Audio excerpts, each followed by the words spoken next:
Hi guys, and welcome back to another episode of In the Club presents At the Club. If you haven't done so, please do consider subscribing to the page, leave a like, comment, and ding that bell for notifications. At the Club is, of course, brought to you by Class for Kids.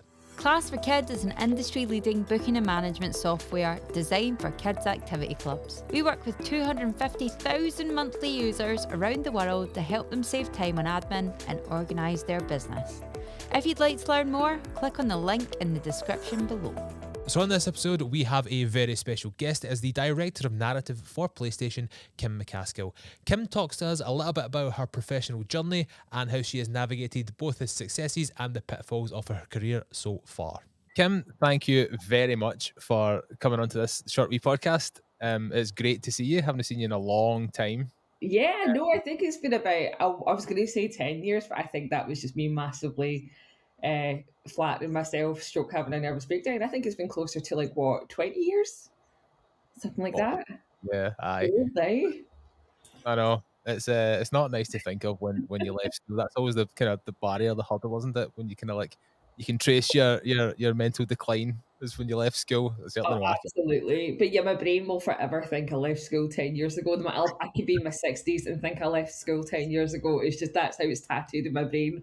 And I think it's probably like a weird defense mechanism that my brain's created for itself so I don't have a meltdown. yeah, aye, it's good. It's nice to have that safety net, that bubble. As long as Absolutely. you believe it, that's it. That's fine. So jumping straight into it, can you tell me a little bit about your journey and the journey you went on to get to where you are today?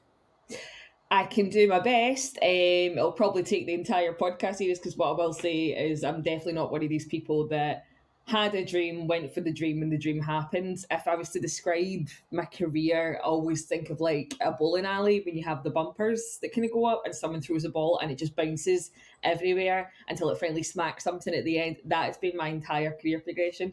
So what I can say is today I am a narrative director at PlayStation. Where I started was as a stand-up comedian. So it's been a massive journey between those two different places. I started stand-up when I was about 18, 19 years old. I don't know why.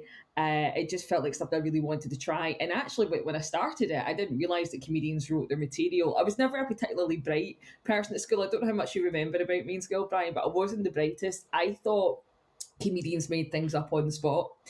And I thought if I can just wing it for one gig, it'd be like an amazing experience. And I wrote this material and I hid the notes in my pocket.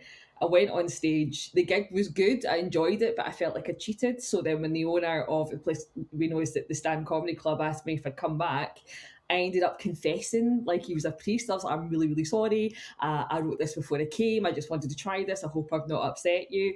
And he took pity on me and then explained to me that comedians actually do write their jokes and I'm allowed to do that. So I did that for about 6 years. But kind of knew long term that I was maybe more of a writer than I was a comedian for said reasons. And that's when it got hard, to be honest. Like that's when it got really hard because I think in my mind I wanted to be like the next Seth Rogen, Edgar Wright, and so on. So I was breaking my back writing like sitcom pilot after sitcom pilot because at that point sitcoms were very big. They're not as big anymore, but that's what I wanted to crack, and I just tried so hard to write episodes that nobody wanted to read because nobody knew who I was and nobody really cared, and I just tried to chap every single door. And then I think with 8 years of that, I had a proper meltdown. I think I turned 26, and all those people that I named to you all made it at 25, and I turned 26, and I had a total meltdown. And I remember having this kind of moment of, oh, screw it. So I emailed the head of comedy at BBC Scotland Comedy being like, I went to the NFTS, I've been studying this, I've been picking up cameras and making my own stuff. I've been writing scripts every single day, trying to get people to read them. The comedy unit used to get a sketch from me every single day. That used to be a habit I made. And I was like, but no one's interested.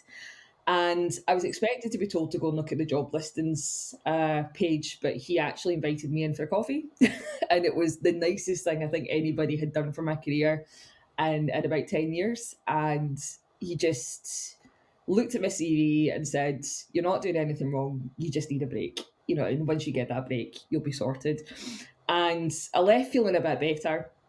And I can say that within a month, he called me back asking if I'd consider covering a comedy producer's maternity leave. And that was my first big break into a whole different area. So I became a TV producer for the BBC, totally off the back of having a breakdown. And TV producing was great. I really enjoyed it, but I think I always wanted to be a writer deep down. Loved comedy, loved being a comedy producer, but it just so happened that Rocksteady, who had a AAA game studio, who are known for the Arkham games, were looking for a senior script writer. And again, like everything else I applied, not really expecting anything. And, that wasn't the only job I applied for. I was still applying for writing gigs every other day, but that was the one of the many hundreds that got back to me.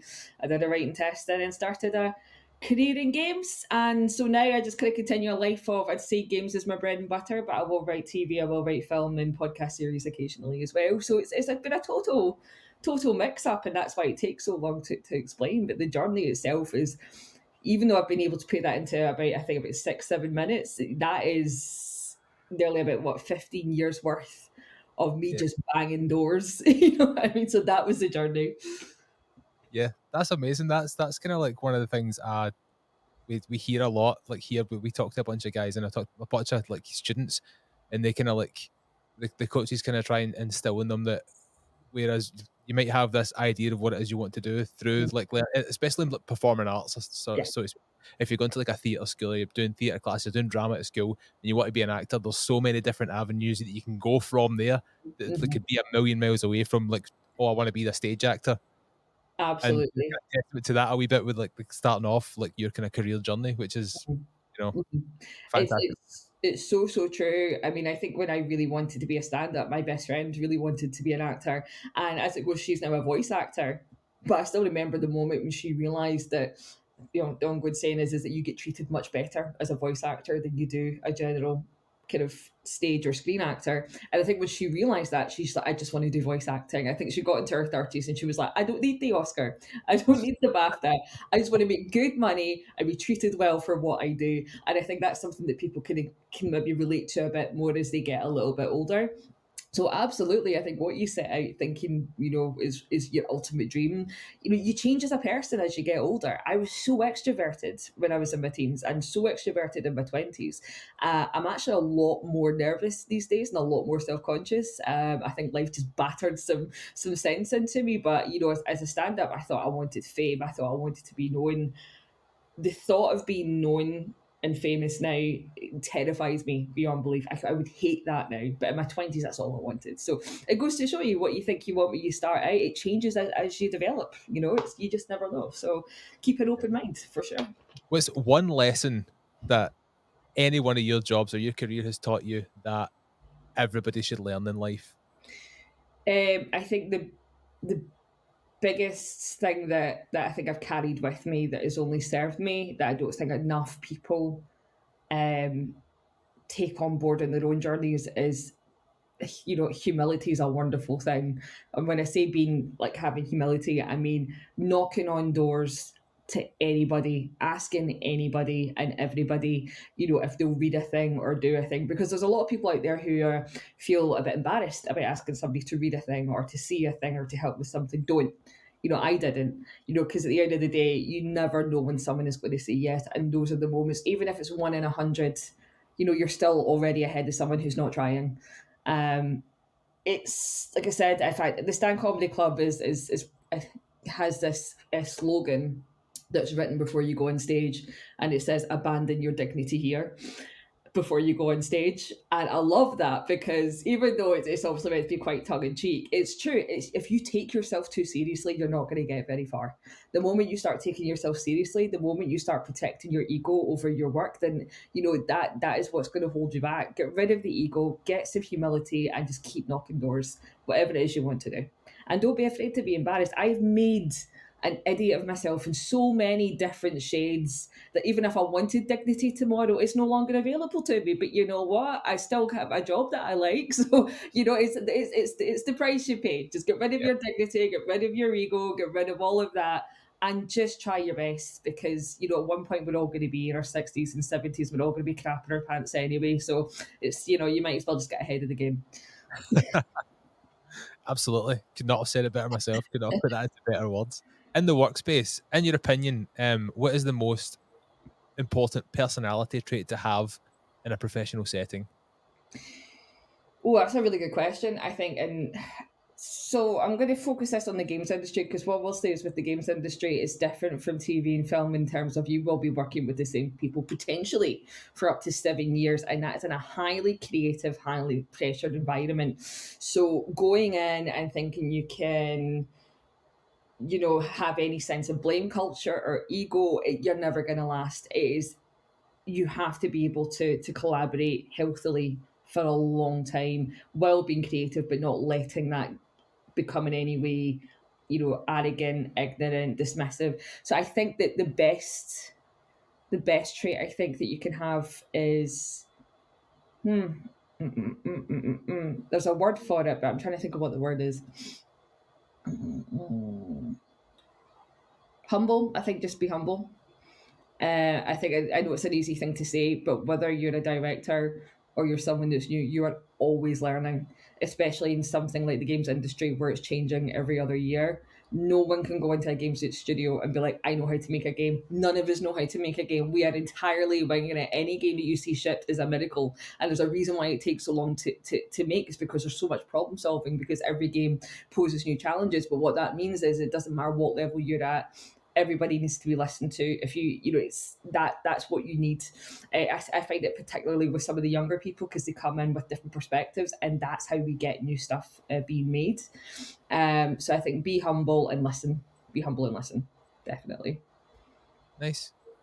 That's I like that. That's very good advice. I think one of the things I always try to do as well with like anything I work, whether it's in here or it's like try to get film stuff done, it's kind of understanding that the most important thing is the project and then go. You kind of have to take your personal, even if it's your idea, if it's your thing, if it's whatever it is, if it doesn't suit the end goal, then you need to be able to take a step back for that. Absolutely. And I think you've hit the nail on the head. Everyone that is part of a project is there to serve the product. Anyone that's doing anything else is not a team player. So absolutely. Do you have any advice for the young creative minds of today? Ooh. Be patient with yourself. Definitely be patient with yourself, whether it's film, TV, games, whatever it is that you're doing. Um, just, yeah, it's a difficult, saturated fortress of an industry. And you can be doing what I did when I was younger, which is, again, breaking my back and putting everything in it and almost obsessing over trying to succeed in a certain industry. And see, when you keep getting those knockbacks and those failures, it's difficult, because obviously it's when you're young and you're like, I want to be a director, for example. That becomes a bit of your identity, and you're quite young with a new identity. And if that's your identity and there's no success, that can be quite a hurtful identity to have, because we see success as the proof that we're good enough. And actually, what you're doing is you're getting into an industry where you're almost set up to fail. You know what I mean? It's a really hard industry. Anything in the creative side is very difficult to get into. So if you're not any further along, don't do what I did and have a meltdown at 26. You know what I mean? I'm 36 now, and the difference in the past 5 years, I could never have imagined when I was in my mid 20s. It's, as that person at the BB said, it takes one break. It really takes one break for other people to take a gamble on you. What you're really looking for is someone to take a risk on you, just one person to take a solid risk on you, and the rest will start to happen easier. But that one person taking that risk on you is the hardest thing you'll need to find in this industry. So be patient with yourself. If especially if you're graduating, some people just immediately enter a job and you just feel cursed.